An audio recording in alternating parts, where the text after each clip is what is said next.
It seems the cleaner is improving, and Daxiong realizes the killer's skills are advancing, making methods more expert. Liu chuckles, sensing something. As Daxiong left, the doorbell rang. Adang reappeared after 4 months. Liu reminds Adang to be safe, as the cop's sixth sense is extremely keen.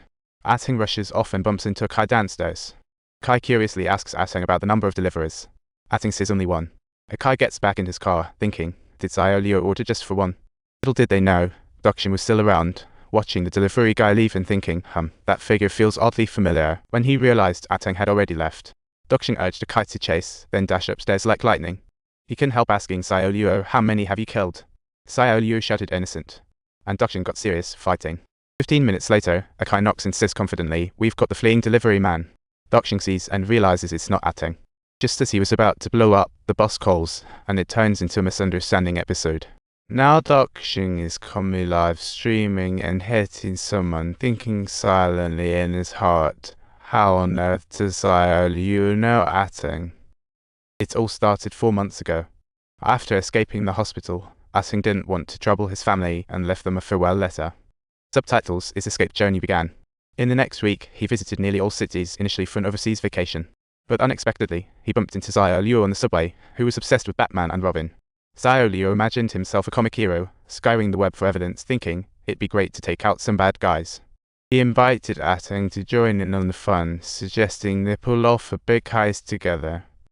Adang shot him down without hesitation. No, I'm just an impulsive killer.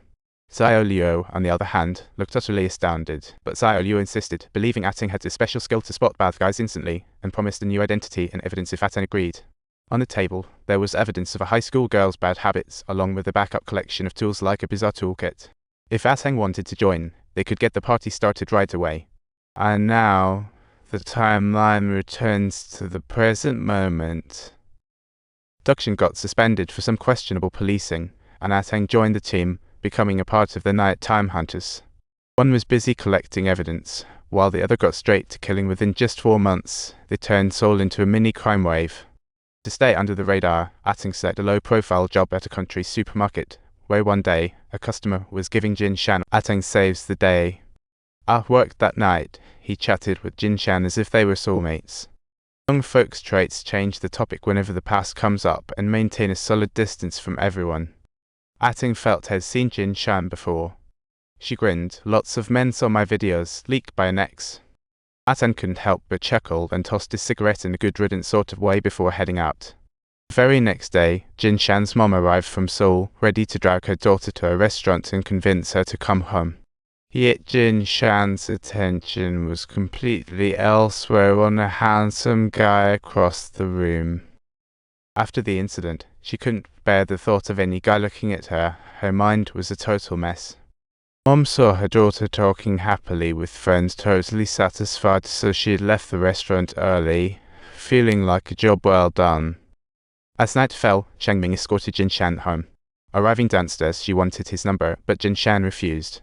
A few days later, Jin Shan received a call from Changming, saying, I was blackmailed in a new chat. Jin Shan initially hesitated but thought about her own situation and decided to meet him anyway.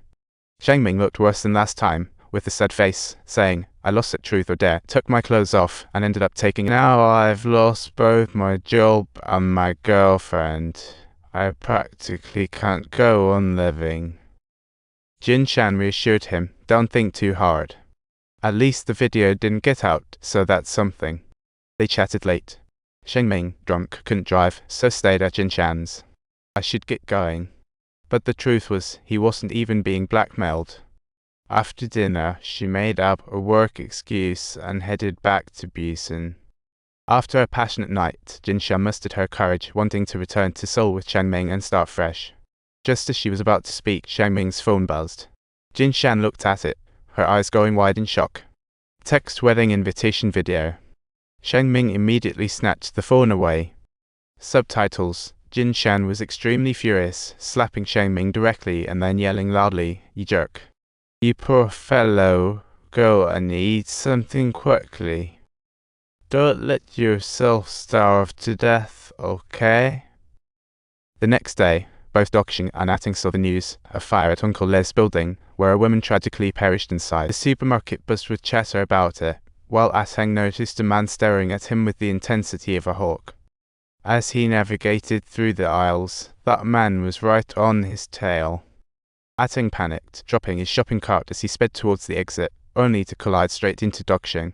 He took off running, but just as he was about to escape, a foot tripped him up. Adang turned to see the stranger say, "Looks like your case is messier than it seems, just like the sound of the rain."